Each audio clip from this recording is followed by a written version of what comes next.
Hello turagusubije ikurikiye 6sainTV. Aka kanya tuje muri the TVshow.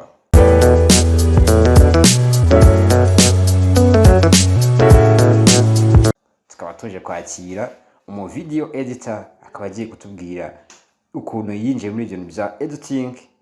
Akaba aratangira twibwira amazina yawe, atubwire intego afite n'icyo azakora mu gihe cy'imyaka 5.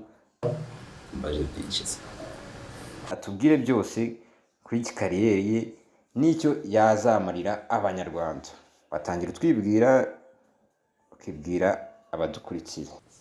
Nitwa MwenedataTheo.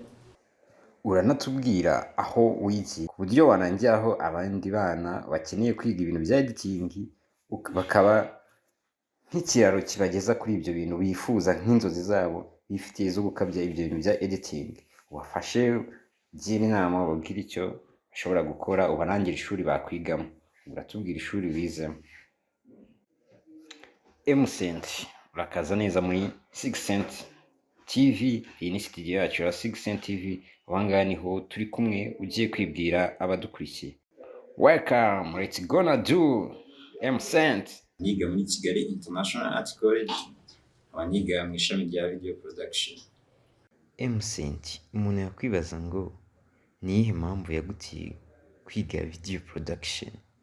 Ese video production urayikunda? Video production ni ibintu nkunda kandi numva bizangira akamaro mu gihe kizaza.